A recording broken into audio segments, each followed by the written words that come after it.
नमस्कार, स्वागत है आप दर्शकों का। आप देख रहे हैं न्यूज़ 18 का डिजिटल प्लेटफॉर्म। मैं हूं आपके साथ रजनी चौबे। नीतीश कुमार के राज्यसभा का सदस्य निर्वाचित होते ही सीएम पद से उनके इस्तीफे का काउंटडाउन शुरू हो गया है। उनके इस्तीफे की तारीख का अनुमान भी लोग लगाने लगे हैं। सब कुछ अगर ठीक रहा तो पखवाड़े भर में वे बिहार विधानसभा परिषद की सदस्यता छोड़ देंगे। सीएम पद छोड़ने में थोड़ा वक्त लग सकता है, पर इतना तय माना जा रहा है कि 15 अप्रैल तक वे सीएम पद से भी इस्तीफा दे देंगे। जनप्रतिनिधित्व कानून के मुताबिक कोई व्यक्ति एक साथ दो सदनों का सदस्य नहीं रह सकता। एक सदन का सदस्य रहते कोई दूसरे सदस्य का सदन निर्वाचित होता है तो उससे किसी एक सदन से 14 दिनों के अंदर इस्तीफा देना होता है। नीतीश राज्यसभा के लिए 16 मार्च 2026 को निर्वाचित हुए हैं। वे किस सदन का सदस्य रहेंगे अब उन्हें तय करना है, पर हाल में उन्हें 14 दिनों के अंदर ये फैसला करना होगा। नीतीश के संदर्भ में वह तारीख 30 मार्च होगी। वे पहले से बिहार विधानसभा परिषद के सदस्य हैं। अनुमान है कि नीतीश कुमार अपनी चल रही समृद्धि यात्रा खत्म होते ही इस्तीफा देंगे। हालांकि वे चाहे तो विधान परिषद से इस्तीफे के बाद भी 6 महीने तक सीएम पद पर बने रह सकते हैं।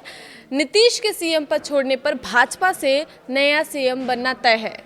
बीजेपी की साथ अब पूरी होने वाली है, क्योंकि बिहार में लंबे समय तक नीतीश की सरकार रही है, जो कि जेडीयू से वो थे।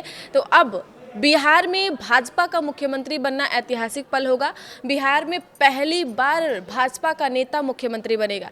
भाजपा की वर्षों पुरानी मुराद अब पूरी होगी। लंबे समय से बिहार में मुख्यमंत्री पद की चाहत भाजपा की रही है। 2005 से नीतीश कुमार की अगुवाई में एनडीए सरकार चल रही है। मुख्यमंत्री हमेशा जेडीयू से ही रहा है। भाजपा 2 मौकों पर सबसे बड़ी पार्टी होने के बावजूद मुख्यमंत्री पद से वंचित रही। अब नीतीश कुमार के राज्यसभा जाने के फैसले के साथ भाजपा का यह लंबा इंतजार खत्म होने वाला है। 2020 में भाजपा विधायकों की संख्या जेडीयू से अधिक थी, तब भी सीएम नीतीश कुमार ही बने। तब भाजपा के 80 तो जेडीयू के 43 विधायक थे। 2025 में भी भाजपा ने दूसरी बार जेडीयू से अधिक सीटें जीती। इसके बावजूद गठबंधन की शर्तों के मुताबिक भाजपा ने सीएम की कुर्सी जेडीयू को ही सौंप दी। नीतीश ने 10वीं बार सीएम पद की शपथ ली। अब चूंकि नीतीश राज्यसभा के लिए चुन लिए गए हैं, इसलिए भाजपा का सीएम बनना पक्का है। बंगाल चुनाव से पहले बदलाव होना ऐसा माना जा रहा है, क्योंकि जो विधानसभा का चुनाव होने वाला है बंगाल में 23 और 29 अप्रैल को वोटिंग होगी। उससे पहले सीएम पद छोड़ना होगा नीतीश कुमार को। भाजपा का शीर्ष नेतृत्व चाहता है कि नीतीश कुमार पश्चिम बंगाल विधानसभा चुनाव शुरू होने के पहले सीएम की कुर्सी खाली कर दे। भाजपा नेतृत्व परिवर्तन से पड़ोसी राज्य बंगाल को संदेश देना चाहती है कि उसका साम्राज्य तेजी से बढ़ रहा है। पश्चिम बंगाल में अगले महीने विधानसभा चुनाव होने हैं। तारीखों का भी ऐलान हो चुका है। भाजपा बंगाल में तृणमूल कांग्रेस को चुनौती दे रही है। बिहार में भाजपा का मुख्यमंत्री बनना पार्टी के लिए बंगाल में मनोबल बढ़ाने वाला होगा। बंगाल में भाजपा पिछड़ा और अन्य वर्गों को साधने की कोशिश कर रही है। पिछड़े वर्ग के नेता का मुख्यमंत्री बनने बंगाल में भी संदेश जाएगा। नीतीश कुमार का राज्यसभा जाना और भाजपा का सीएम बनना एनडीए की रणनीति का हिस्सा माना जा रहा है। इससे केंद्र राज्य का मजबूत समन्वय होगा। बंगाल चुनाव से पहले यह बदलाव भाजपा को पूर्वी भारत में मजबूत स्थिति देगा। विपक्षी महागठबंधन इसे भाजपा की साजिश बता रहा है, लेकिन एनडीए इसे विकास और स्थिरता का प्रतीक मान रहा है। बंगाल में 15 अप्रैल से नव वर्ष की शुरुआत होती है। दूसरा कारण यह कि तब तक खरमास भी खत्म हो चुका रहेगा। तो खरमास हिंदू संस्कृति में नए काम के लिए शुभ नहीं माना जाता है। इसलिए 15 अप्रैल से पहले ही बिहार में नेतृत्व परिवर्तन का अनुमान लगाया जा रहा है।